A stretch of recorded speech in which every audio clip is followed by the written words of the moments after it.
Started with $1 in a dream. This one for all the people that said I couldn't do it. Speaking is Lisiba Mutupi, the head at Forex Chasers, and I thank you so much for making it up to lesson 17, which is psychology, the last lesson of our fundamental series. So now I want you to take a look at this. Is trading psychology important? That's one thing that we should ask ourselves. Do you want to be successful in your trading life? Because if you take a look at it, only 10% comes from technical analysis, 40% comes from risk management, and 50% comes from your trading psychology. So basically, putting your mindset right is the key to success in this whole industry. Now let us cover the problems, and we will cover the solutions too. Let's take a look at the first problem. My psychology is down. I am stressed. You have a problem at home or at work. You have a problem with a family member. Whatever problem that you have, don't trade. You're going to be upset and fail on your analysis. You will forget your trading rules. Everything you have worked for in a long time will get destroyed in a day. That's very true. If your position is going more negative, you'll be more stressful and you'll move your stop loss and start to fight with your trade. As a result, you should do everything that you should do everything that you should not do, and you'll forget everything that you have learned. That's trading if you are stressed. What is the medicine of the problem?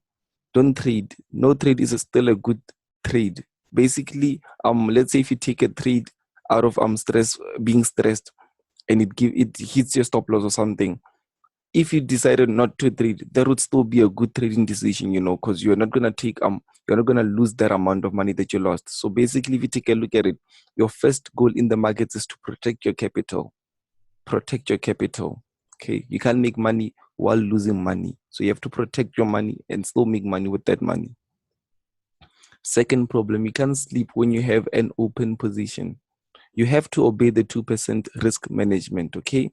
2% or 1% model, okay? I believe in the previous lesson, we mentioned a lot of the 1%. You can still move the risk to 2%, but don't make it be anything above 3%. Okay, it depends on how comfortable you feel and how big your 2% is. Don't open many positions in the same day. Don't carry positions the next day. Educate yourself to sleep with trades running on a demo and a very small account. If necessary, you can decrease your risk to 1%. Okay. Third problem, you add more trades to losing trades, which is a bad method. When price is pushing high, you feel you should sell, and when price is pushing low, you feel you should buy. Never forget that there will always be higher highs and lower lows. If you can't see any reversal candle or pattern, it cannot reverse. You have to trade with trend and wait for reverse. That means when it's dropping down, you should keep on selling, not buying. You should not open new trades when in loss. Open new trades when in profit. Yes, you should scale in profits, not in loss. Fourth problem, you have your stop loss level and always feel like price will come back. Okay. Have a stop loss. If your trade hits stop loss, then it means that your analysis is obviously incorrect. You keep opening new trade against trend, and those are bad hobbies. Do you get it? So basically, if you take a look at it, it's almost like the same problem as when you've got a coffee shop. When you have a coffee shop, and like let's say the area that you place your coffee shop at is, you don't get customers at all. There's no customers. Nothing happens. No customers, nothing. You've never experienced any customer. Daytime you open, at night, morning you always open, but no customers come. Obviously, you can't open the next coffee shop right next to it. Do you get that? It simply means that there's no customers in that area. What you have to do is simply move your coffee shop from that specific area to an area whereby customers can be at. Do you understand? So meaning that you can see that your business is running at a loss. You don't get customers at all, but you want to open another coffee shop right next to that other one. It won't work. There's no customers. Nothing's going to happen to call those customers. You just have to move your coffee shop. Okay. Fifth problem, you are in a trade and you feel your target is far and you're afraid to open additional trades. When you make too much profit, you become greedy. You shouldn't have that type of a mindset. Okay. Like, just keep on trail stopping, keep on evolving your stop loss. That's one thing that you should do. Keep on evolving your stop loss and know how much you're making and how much you're losing, instead of trying to make as much as possible from Even if a trade is showing you that it's reversing, but you're still holding on to it. The sixth problem, I always cut my profit early. That is a very poor risk management. That is a very poor risk management. Okay. Why do I say so? It's almost like driving a car. You should teach yourself on being able to not cut your profits early.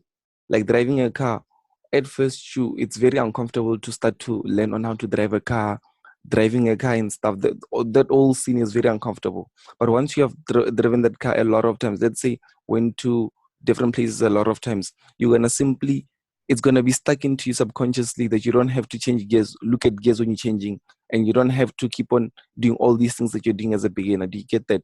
So basically, with this, it's the same thing. You just have to not cut your profits early and keep on just have that at the let's say the first 2 months. Tell yourself that you're gonna hold your profits as much as possible. Let's say till they hit target or till they tell you that they're going in the opposite way, and then if you get that, that's when you can cut your profits. But if not, then there's no reason for you to take your profits. Do you get that? And eventually it's going to be stuck into you subconsciously, and then you're just going to be able to hold profits. Can you see? Just like driving that same vehicle. Seventh problem, you trust your analysis and open with big lot size, which is a very wrong thing to do. You are not the market maker. You should always remember this. You are not the market maker. Trade the reaction of the market. Treat each trading day like a brand new day. Just because you made a lot of money the previous day, don't try to increase your lot size today, because you can lose a lot of money. There will always be an opportunity in the market. You should know that. That one trade that you think is the best trade is not the only opportunity. The most perfect setup also can go against you, meaning that if you see one of the most beautiful setups that you think this is going to go in my direction, it can still go against you. It's still possible. Okay. Let's take a look at the eighth problem. According to my analysis, I have to buy, but the news and other traders are saying the opposite. Okay? Always trust your analysis first of all, and others will not know better than you. It's your capital, remember. If you feel that you are not ready, watch the videos again, refresh your knowledge, and fill in the gaps in your knowledge. Okay? If you feel like you're not ready, watch the videos again, take notes, refresh your knowledge, and fill in the gaps. Don't forget, we are the last ones to hear about the news in the market, meaning that when the news come out and when they say the news, the market has already reacted. Can you see? So we are the last ones. We are late already. Banks, funds, and big players enter the trade before us already. Can you see that? So we have to study the strategy of being with the banks, funds, and big players. Quick question. Are you going to jump off a cliff if I want to? Ask yourself that. Are you going to jump off a cliff if I want to, or if you rather want to? Okay. The ninth problem, always want to be in a trade. You should not enter trade without the right rules or analyzing. Basically, one thing that I can say is that it will be even good if you have a checklist before you enter a trade. You can tick it off. Like, let's say you say candlestick has to confirm, then you tick it off, and say structure has to confirm, then you tick it off, and at least have 3 confirmations before taking a trade instead of just entering. Your very first goal is to protect your account. You should know that. Your very first goal is to protect your account. So if you just go into a trade without having the right analysis and rules, without following your rules, you're not protecting your account. You have chances of risking a lot of money. 10th problem, to be inactive in our trading groups. Okay. Silence is not good. Your opinion won't matter and you won't grow. That's what happens. Like if you're just quiet in a group, in our group, basically, it's not good for you. Your opinion, whatever that you have in mind, or whatever questions, whatever that you have in mind, it won't matter because we can't spot it out, and you won't grow. You're just gonna remain the same. Your knowledge is still gonna be the same because you're not interacting on it. Can you see that? Because I remember at first when I first started trading, I was in this other one group. Okay, I was in this other one group. It was full of traders, and I was still a beginner. I was still a beginner by that time. I didn't know what they were saying. I didn't know what was happening. But I just told myself that I'm gonna be surrounded by these people. I'm just gonna keep on pushing, understand what they're saying and even be better than them. After it took me long, but after a year, I was the best in that group. I was the very best in that group. And you know what I done? I had to go out and go get a better group because that's what I want. I want to keep on growing. Do you understand that? But because I wasn't, if I was quiet, I would still be in the same position by now. I wouldn't be able to trade. But because I was interacting, I was asking questions, I was telling, I was reading things and coming back and referring, helping this, doing all this. So eventually I grew quick. Like I didn't have a mentor or anything by that time, but I was able to grow quick just by being in a group. You get that? So that's one thing that you should do. Be active and help. Whenever a person asks you a question in the group, answer it just to test their knowledge, answer it. And you can even ask questions, interact, like just play around with the knowledge like that. Okay. And that 11th problem, think to be rich quickly so you don't learn what you have studied. It's almost like if you take a look at it, let's say you go for brain surgery.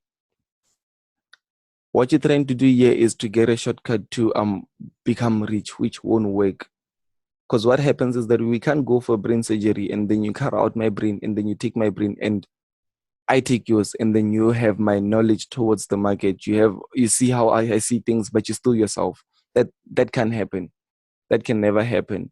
The only thing that can happen is you going straight and studying this whole thing and understanding on how the market works and being able to know how you got rich, because it sucks when you get rich quick without even seeing what happened. You should be able to know what helped you get rich and what you done right that made you get rich, so that in future times you are able to still apply that method that helped you become rich and you're still able to grow much more richer.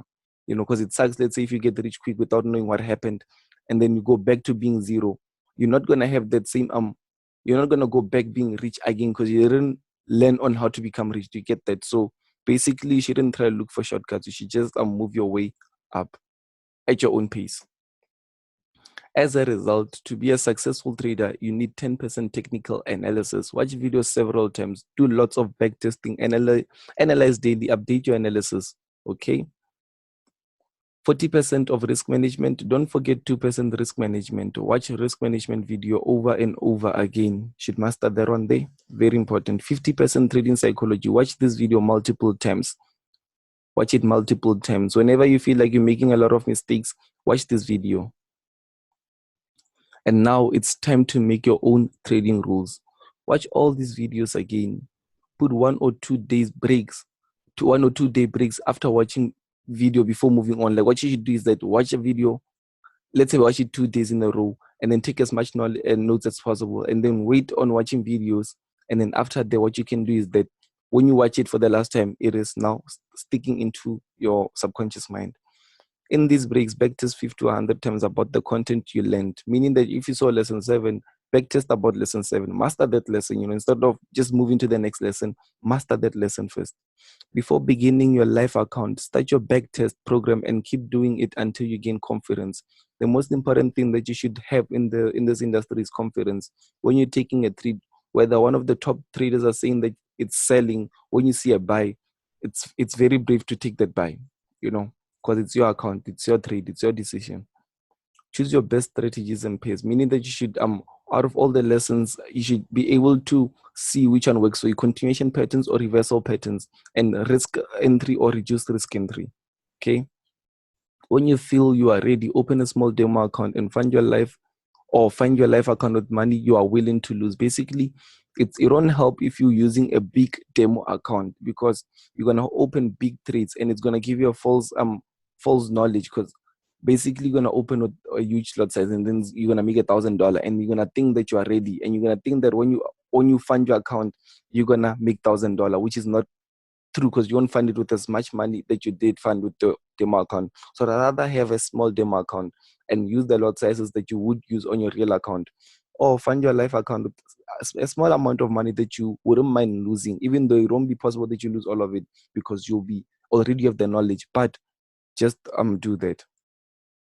And if you are not in profit after 1 month, watch all videos again, meaning that if you've studied this material and after 1 month you're not profitable, after just 1 month you don't see yourself making profit, what you have to do is that you have to go back to the learning board and restart all these lessons from 1 up until this lesson 17. Keep doing it till 3 months in profit. After that, start to fund your real account, but don't deposit all your money at once. Okay. So what you can do is that you make sure that you're profitable 3 months in a row. Like let's say if you have $100, you become profitable. Let's say you made $50, you made $200, you made all this 3 months in a row. If you're profitable, then you can fund your account with bigger amounts of money. Let's say if you want to fund $2,000 overall, that's what you want to trade with.